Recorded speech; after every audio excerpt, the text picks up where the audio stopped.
Hi, this is something that I did in the last 2 weeks. This is a children's board book. It's very, very full. That I bought at Half Price Books here in Avon, Indiana. And it's along the lines of this one. I bought a couple of them.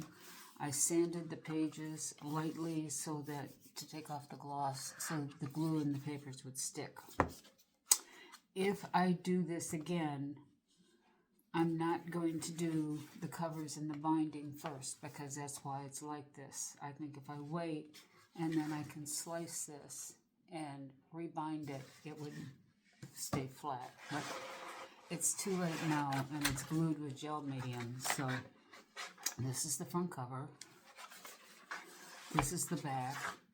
These are all old scrapbooking brads that I've had for probably 15 years. This is a piece of muslin that I tore. I used Liquitex burnt sienna ink to get this aged effect, and also a bunch of archival ink pads from Ranger. Okay. I promised myself that I would not buy anything to make this because I'm trying to use up my stash because I'm old. So these are old Tim Holtz papers I found in my stash. This is a card. This is some scrapbook paper that I cut. Some little numbered cards I had. This is old scrapbooking paper. I had this in my stash. I had bought a box of very old buttons, and this was in there. So I tore it apart and put it in, so it's vintage. This is vintage, and the language I believe is Hungarian from my friend Clara. Muslin. I lied. This is this is a Dina Wakley chipboard silhouette, and I saw them online and just envisioned this page, and I just had to have it. So that's new, but this is all old. A lot of this stuff is back from when I was scrapbooking in the early 2000s. Long time.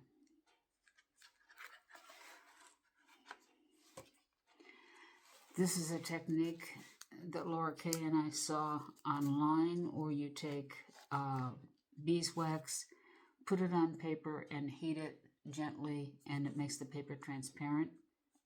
Sometimes it works better than other times. I think I really just need to practice with it, but I like the effect.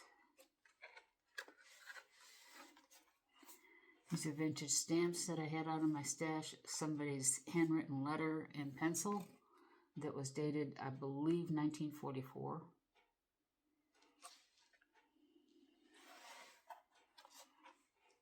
I used to go to flea markets and collect metal when I was into assemblage, so I've got a container of pieces like this.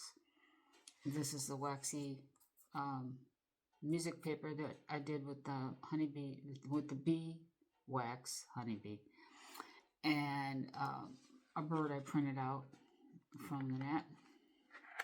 These are all old papers I found in my stash. Just stamped a tag. I was going for a vintagey look, and that was my whole purpose. This is all old stuff that I had. This is some Bo Bunny paper from about 8-9 years ago. I found a moth stamp and put it on vintage paper. These are old scrapbooking brads. I did a little bit of sewing. From the back of a Tim Holtz paper, and then just collaging papers. Very, very old, glossy, I don't even know what they used to call them. Accents, I guess, for scrapbook. These are paper artsy stamps, and I stamped them on vintage paper. I don't know if you can see, there's a bird on there. This is wax.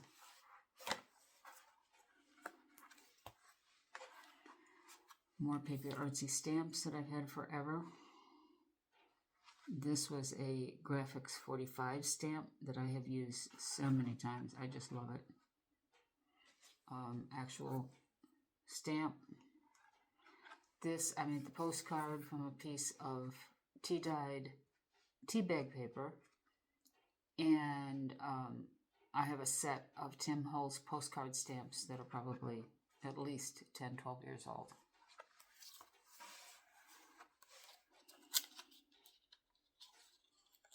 This is in a pack of die cuts and whatnot that I bought.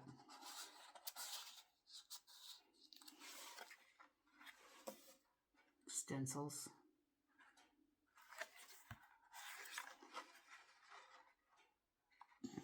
I was doing this simply to play with design, with shapes, color, but I wanted to keep a vintagey effect to it.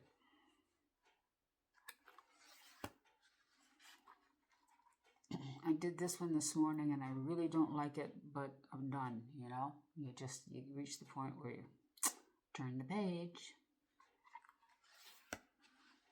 And this is the end. A lot of these stamps were from Wendy Vecchi. I had a friend who bought all of Wendy's stamps when they first came out because she was going to make the card. And 2 years ago, she called me up and said, I'm bringing you the box of stamps. I'm never going to make the card. So I've been using them. This is also Wendy Vecchi. So that's it. This was a lot of fun. It was a challenge. And I like the fact that I was using all of my old supplies. I hope you enjoyed this. Please leave a comment.